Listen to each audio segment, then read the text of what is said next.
बिस्मिल्लाहिर्रहमानिर्रहीम। आज हम क्लास 10 मैथमेटिक्स 4 KPK बोर्ड में यूनिट नंबर 9 में थ्योरम करते हैं। Theorem number 9.4। इस थ्योरम की स्टेटमेंट पहले देख लेते हैं कि वो क्या कहती है।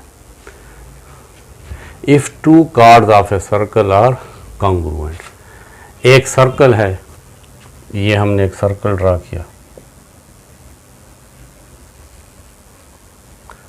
जाहिर है कि जब आप सर्कल को ड्रा करेंगे तो यहाँ पे कंपास खोलेंगे और पेंसिल से इस तरह ड्रा करेंगे, तो जहाँ पे वो कंपास की नोक होती है वो असल में सेंटर ऑफ द सर्कल होता है। ये एक सर्कल है।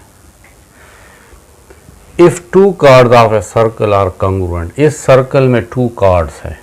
वो लाइन सेगमेंट जो सर्कल के सरकमफ्रेंस को 2 पॉइंट्स पे देखें टच करती है, ए बी। एक दूसरा कार्ड है ये, जिसका नाम है सी और डी। आर कॉन्ग्रुएंट, अगर ये दोनों कार्ड कॉन्ग्रुएंट है यानी इन दोनों की लेंथ सेम है, then they will be equal distant from the center. तो फिर ये दोनों कार्ड्स इस सेंटर से इक्वल डिस्टेंस में होंगे, यानी इस पॉइंट ओ से ये डिस्टेंस और इस पॉइंट ओ से ये डिस्टेंस ये इक्वल होगा। डिस्टेंस हमेशा परपेंडिकुलर होता है, इसलिए ये हम परपेंडिकुलर ड्रा कर लेते हैं।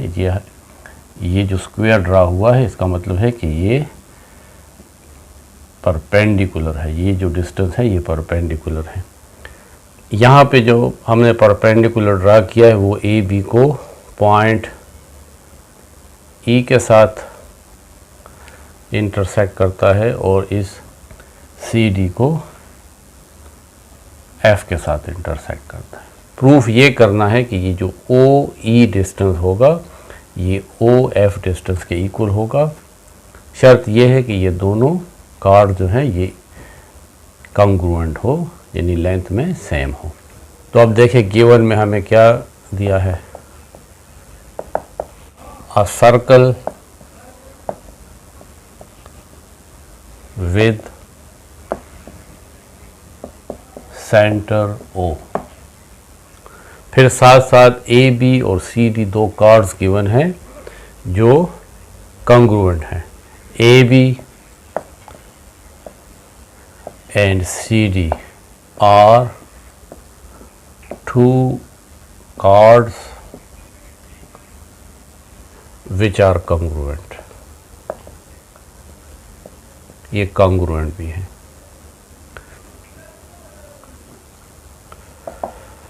to proof क्या करना है कि ये ए बी और सी डी ये इस सेंटर ऑफ सर्कल से इक्वल डिस्टेंस पर है। A B and C D are equal distant from O. अब हम इसमें कुछ कंस्ट्रक्शन करते हैं। पहली कंस्ट्रक्शन तो ये है कि इस ओ को ए से भी ज्वाइन कर लेते हैं और इस ओ को इस सी से भी ज्वाइन कर लेते हैं। दूसरा हमने जो यहाँ पे ये ड्रा किया है कि हमने ओ ई और ये ओ एफ ये हमने ए बी पर और सी डी पर परपेंडिकुलर ड्रा किए हैं, क्योंकि डिस्टेंस हमेशा परपेंडिकुलर होता है। क्योंकि जब हम डिस्टेंस मेजर करेंगे तो वो परपेंडिकुलर डिस्टेंस मेजर करेंगे। वैसे तो बहुत सारे डिस्टेंस हो सकते हैं, लेकिन जो शॉर्टेस्ट डिस्टेंस होगा वो परपेंडिकुलर होगा। तो पहले तो हम join O to A and C, draw perpendiculars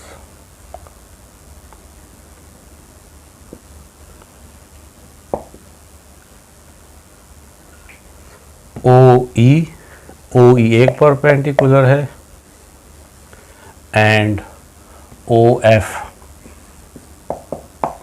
on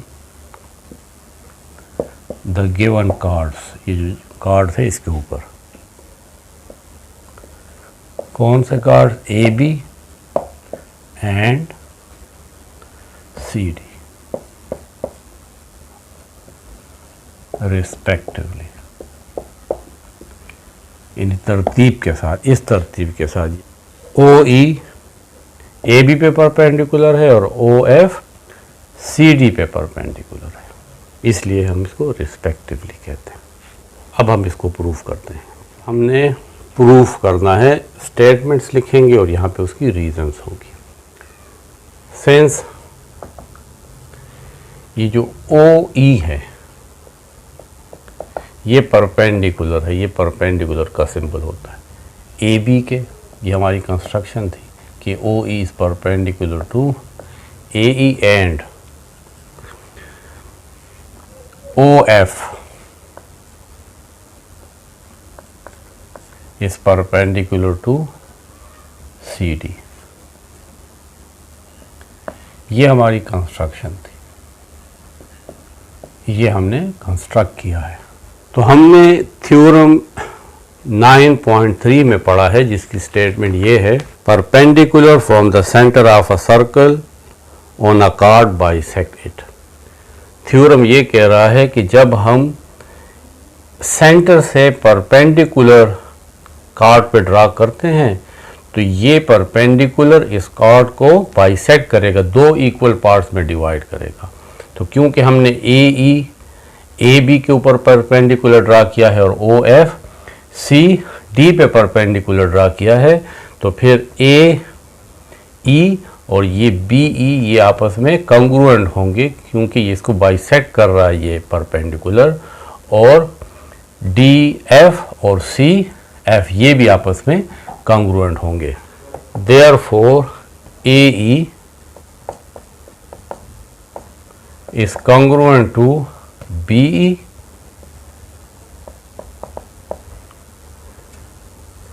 and C F is congruent to DF। और ये हमारे पास theorem number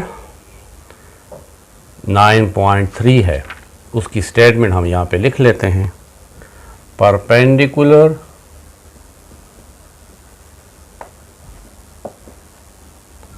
from centre of a circle on a card bisect it।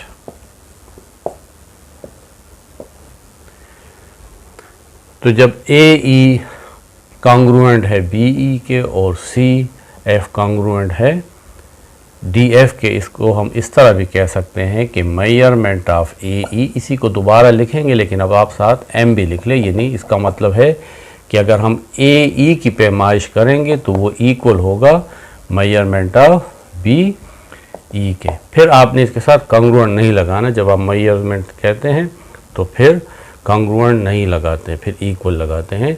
यानी अगर दो लाइन सेगमेंट आपस में कॉन्ग्रुएंट है तो इसका मतलब है कि उसकी मेजरमेंट सेम होगी।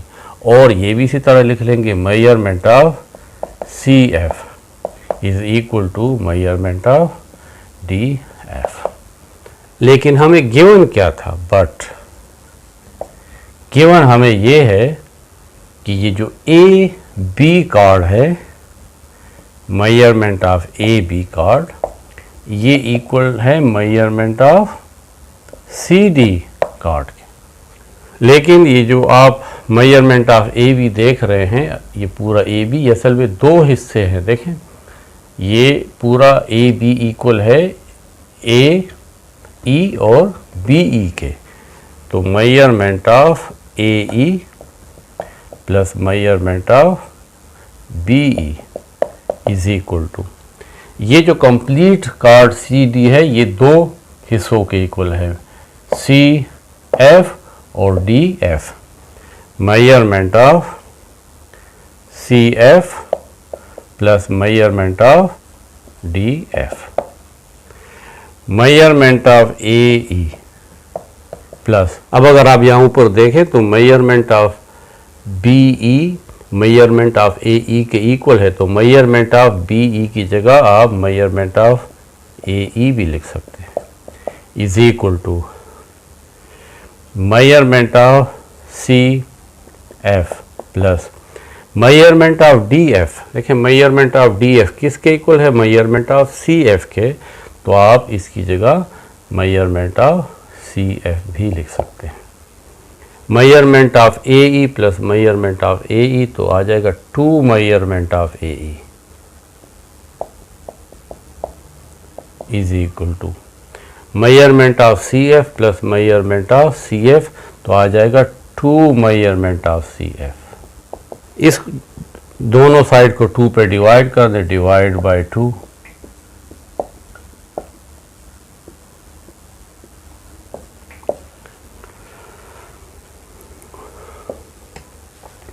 तो इन दोनों साइड को 2 पे डिवाइड कर लेते हैं। 2 मेजरमेंट ऑफ ए ई, इसको भी 2 पे डिवाइड कर दें, और यहाँ पे भी ये जो 2 मेजरमेंट ऑफ सी एफ है इसको भी 2 पे डिवाइड कर दें, तो ये कैंसल।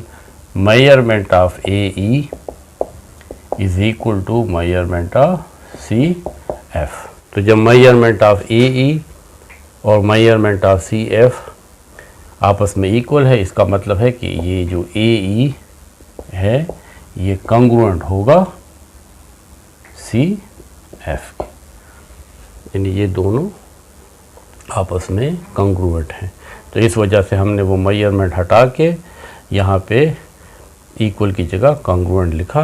जो दो लाइन सेगमेंट आपस में कॉन्ग्रुएंट हैं तो फिर उनकी मेजरमेंट सेम होगी, यानी उनके सेम लेंथ होंगे।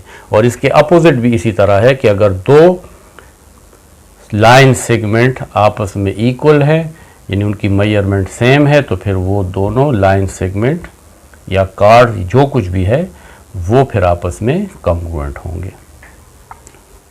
यहाँ तक करने के बाद अब हम इन दो ट्राइंगल में करेस्पॉन्डेंस देखते हैं। इसको आप इक्वेशन नंबर 1 कह लें। अब हमारे पास देखें ये दो ट्राइंगल है, इसमें ज़रा करेस्पॉन्डेंस देखते हैं। Triangle A E O triangle और C F O triangle C F O, इसमें हम करेस्पॉन्डेंस देखते हैं, मुताबिकत देखते हैं, एक जैसे एंगल और साइड्स देखते हैं। पहली करेस्पॉन्डेंस ये जो ओ ए लाइन सेगमेंट है ये कॉन्ग्रुएंट है ओ बी के। क्यों? क्योंकि ये देखें एक ही सर्कल के रेडियस है। रेडियस क्या होता है? वो लाइन सेगमेंट जो सेंटर से लेकर सरकमफ्रेंस तक हो।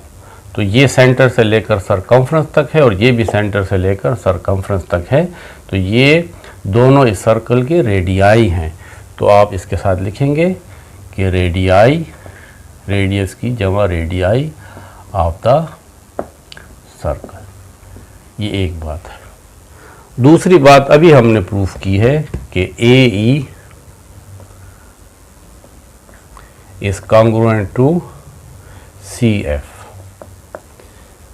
ये जो ए ई है ये सी एफ के कॉन्ग्रुएंट है। ये हमने प्रूफ की है, प्रूफ्ड फ्रॉम 1, यानी आप इसका रेफरेंस दे सकते हैं कि फ्रॉम 1 में आप देखें तो हमने प्रूफ किया है। एक और बात कि ये जो ओ ई है ये असल में इस ए बी पे परपेंडिकुलर है, तो ये वाला एंगल या ये वाला और ये वाला एंगल और ये वाला एंगल ये 90 है, क्योंकि परपेंडिकुलर कहते ही 90 डिग्री को है। तो A E O angle A E O is congruent to angle CFO,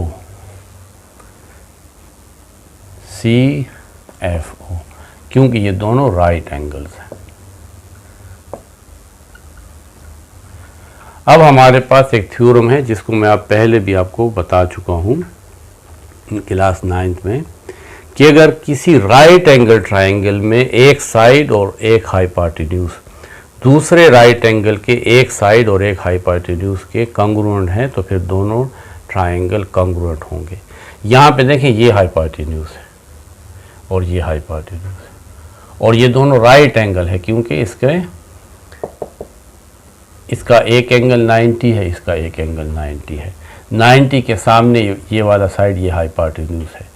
तो AO हाइपोटेन्यूज और CO हाइपोटेन्यूज ये आपस में क्या है? कॉन्ग्रुएंट है। देखें OA is congruent to OB। दूसरा ये side AE, A is congruent to CF जो अभी हमने प्रूफ किया था।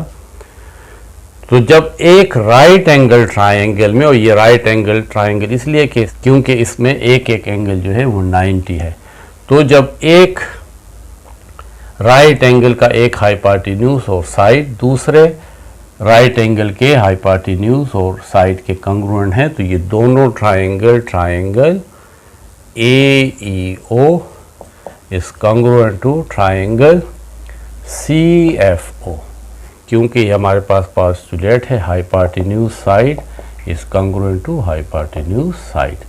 एक हाइपोटेन्यूज और एक साइड एक ट्रायंगल का कॉन्ग्रुएंट है, एक हाइपोटेन्यूज और एक साइड दूसरे ट्रायंगल के। तो ये दोनों ट्रायंगल आपस में कॉन्ग्रुएंट हैं। तो जब ये दोनों ट्रायंगल आपस में कॉन्ग्रुएंट है तो इसके बाकी साइड्स और बाकी एंगल्स भी कॉन्ग्रुएंट होंगे, यानी ये एंगल इसके कॉन्ग्रुएंट होगा और ये एंगल इसके कॉन्ग्रुएंट होगा और ये साइड यानी OE कॉन्ग्रुएंट होगा OF के। OE is congruent to OF क्योंकि करस्पॉन्डिंग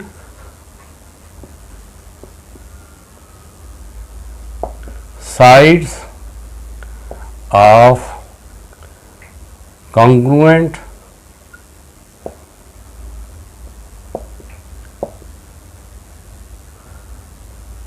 ट्रायंगल्स, क्योंकि ये दोनों ट्रायंगल कॉन्ग्रुएंट है तो इसके कॉरेस्पॉन्डिंग साइड्स और कॉरेस्पॉन्डिंग एंगल्स भी कॉन्ग्रुएंट होंगे, इसलिए OE और OF आपस में कॉन्ग्रुएंट है क्योंकि ये इन दोनों ट्रायंगल के कॉरेस्पॉन्डिंग साइड्स है, ये साइड इसके कॉन्ग्रुएंट है। तो जब दो साइड्स कॉन्ग्रुएंट है ये तो हम कहेंगे कि measurement of OE is equal to measurement of OF। तो हमने ये साबित कर दिया कि ये डिस्टेंस OE डिस्टेंस और OF डिस्टेंस इक्वल है। तो इससे साबित हुआ कि ये जो AB कार्ड है और ये जो CD कार्ड है ये इस सेंटर से इक्वल डिस्टेंस पे है। Therefore AB and CD chords, ये दोनों कार्ड्स हैं, are equal distant from center O। और सेंटर O क्या चीज़ है? Center of the circle, circle के सेंटर से इक्वल डिस्टेंस पे होगा। और ये हमारा थ्योरम नंबर 9.4 था। ये तमाम थ्योरम बहुत सिंपल है, इजी हैं, बहुत जल्दी समझ में आ जाते हैं और इम्पोर्टेंट भी है, इसलिए आप इसको ज़रूर इसकी प्रैक्टिस करें और एग्ज़ाम में जब आए तो फिर आप इसको बहुत आसानी के साथ कर सकते हैं।